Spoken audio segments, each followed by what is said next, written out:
नमस्कार दोस्तों emotional intelligence की इस इमोशनल यात्रा में आप सभी का स्वागत है और आप देख रहे हैं एपिसोड 2 ऑफ इमोशनल इंटेलिजेंस।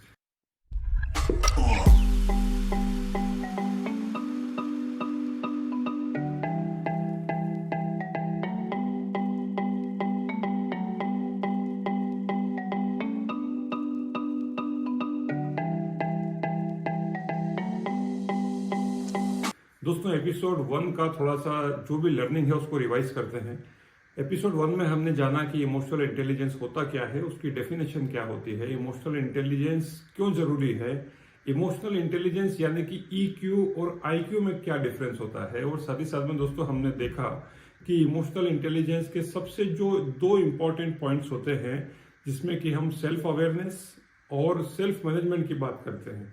तो दोस्तों ये यहाँ तक हमने पिछले एपिसोड में देखा था। आज हम जानने की कोशिश करेंगे कि जो 3 और इम्पोर्टेंट पहलू होते हैं इमोशनल इंटेलिजेंस के, जिसको हम बोलते हैं सोशल अवेयरनेस और रिलेशनशिप मैनेजमेंट, और जो उसके बाद जो सबसे इंपॉर्टेंट चीज होती है जिसको बोलते हैं एम्पैथी। दोस्तों ये 5 इंपॉर्टेंट पॉइंट्स होते हैं इमोशनल इंटेलिजेंस में। सबसे पहला होता है दोस्तों सेल्फ अवेयरनेस, जो आप जानते हैं जो आपके बारे में होता है। सेल्फ मैनेजमेंट, जो आप करते हैं। तीसरा होता है सोशल अवेयरनेस और चौथा होता है रिलेशनशिप मैनेजमेंट और पांचवा होता है एम्पैथी। तो दोस्तों आज हम जानने की कोशिश करेंगे कि सोशल अवेयरनेस क्या होती है और उसका हमारे ऊपर क्या इफेक्ट होता है। दोस्तों सोशल अवेयरनेस का मतलब क्या होता है? सोशल अवेयरनेस का मतलब, जैसा कि आप जानते हैं, पता लगता है कि सोसाइटी यानी कम्युनिटी यानी जहां आप रहते हैं, चाहे आपकी फैमिली हो, चाहे आपका फ्रेंड सर्कल हो, चाहे आपका वर्किंग स्पेस हो जहां पर कि आप काम करने के लिए जाते हैं, आपका ऑफिस, आपके जो कलीग्स, आपका एनवायरनमेंट, वो सब कुछ आता है सोशल अवेयरनेस। अब यहाँ पर दोस्तों सोशल अवेयरनेस क्यों जरूरी होता है? क्योंकि आप उस समाज का हिस्सा होते हैं, उस सोसाइटी का हिस्सा होते हैं जहां पर कि आप काम करते हैं, रहते हैं, अपना मैक्सिमम टाइम जो है समय व्यतीत करते हैं। अब दोस्तों यहाँ पर एक छोटा सा एग्जाम्पल हम के माध्यम से जानने की कोशिश करेंगे कि मान लीजिए आप घर से ऑफिस निकलने के लिए तैयार होते हैं और जिसे आप ऑफिस में जाने वाले होते हैं, घर से निकलने वाले होते हैं और आप बहुत अच्छे तरीके से तैयार हुए हैं।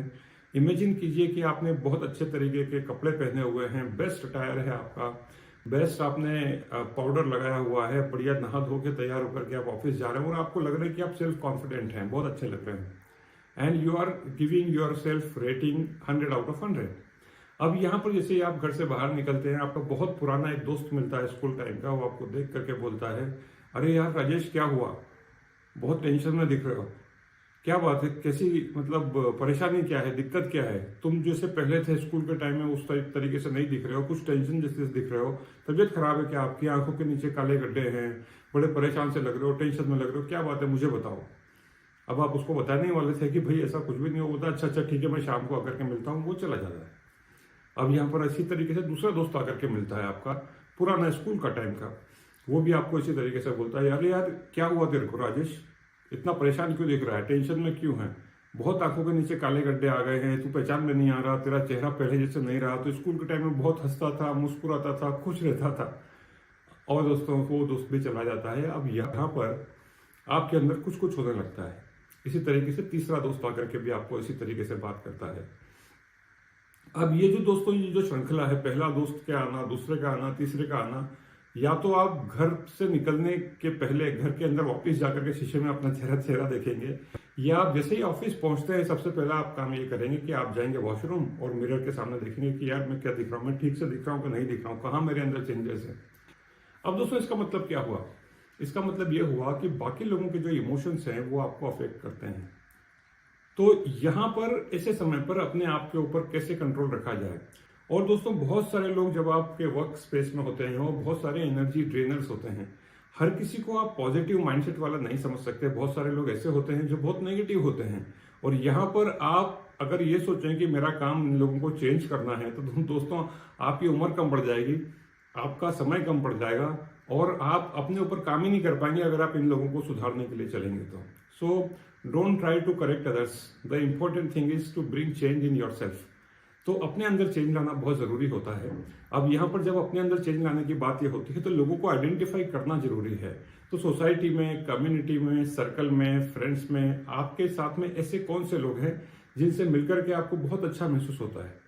जिनसे मिलकर के आपको बहुत अच्छा लगता है, जिनसे मिलकर के आपका मन करता है कि इनसे बार बार मन करें। चलिए इसको एक एग्जाम्पल के माध्यम से समझने की कोशिश करते हैं। जब आप मार्केट में जा रहे हैं, आपका एक दोस्त मिलता है और जब भी आपको वो मिलता है हर बार कंप्लेन करता है, किसी ना किसी की बुराई करेगा, किसी ना किसी के बारे में, कभी पॉलिटिक्स के बारे में कुछ बोलेगा उल्टा सीधा, कभी देश के प्रधानमंत्री के बारे में नेगेटिव बोलेगा, कभी उस ऑफिस एनवायरनमेंट के बारे में नेगेटिव बोलेगा। तो हमेशा किसी ना किसी की बुराई करता है। दूसरा एक दोस्त है जो जिसके पास आप जाते हैं, वो हमेशा खुशनुमा रहता है, हमेशा आपसे पॉजिटिव बातें करता है, आगे क्या कर रहे हो, क्या कर सकते हैं, पॉसिबिलिटी क्या हो सकती है, प्रोबेबिलिटी क्या हो सकती है, उसने क्या अचीव किया, आपके काम की तारीफ करता है, आपसे मिलकर के उसको कैसा लगता है इसके बारे में शेयर करता है। दोस्तों आप किससे मिलना पसंद करेंगे, पहले वाले से या दूसरे वाले से? यकीनन आप दूसरे वाले से मिलना पसंद करेंगे, क्योंकि वहां जाकर के उससे मिलकर के आपको बहुत अच्छा महसूस होता है। तो इसका मतलब ये हुआ कि आपको लोगों को, जिस सोसाइटी में आप हैं, जिस कम्युनिटी में आप हैं, लोगों को आपको रिकॉग्नाइज या आइडेंटिफाई करना पड़ेगा कि कौन व्यक्ति क्या है, कहां से, किससे मिलकर के मुझको कैसा महसूस होता है। So it's not about controlling others, it's not about ruling others, it's not about naming others, but the important thing, what change in you when you meet this person? What change in you? So यहाँ पर दोस्तों point finger कहाँ पर होती है? आपकी तरफ होती है। What changes in you when you meet these people and this other environment?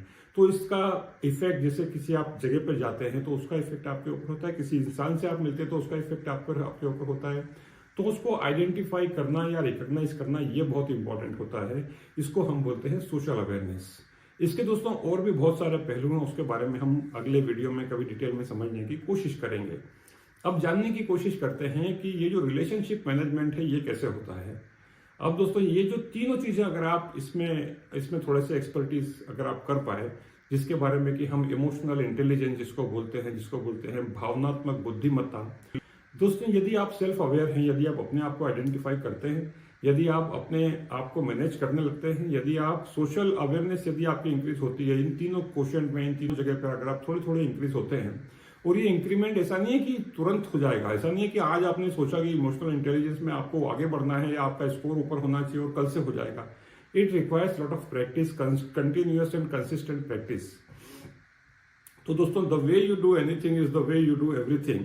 अब यहां पर इंपॉर्टेंट चीज यह है कि आप जब प्रैक्टिस की बात आती है तो दोस्तों यहां पर 21 टाइम टू 60 टाइम, 21 से 60 बार आपको कॉन्शियस प्रैक्टिस करनी पड़ेगी। ये जो छोटी छोटी टेक्निक है इमोशनल इंटेलिजेंस की, इसके बारे में। और आज भी हम दोस्तों ऐसी एक या दो टेक्निक के बारे में बात करेंगे कि इमोशनल इंटेलिजेंस की टेक्निक इसका आप यूज कर सकें, अपने अंदर कुछ चेंजेस कर सकें।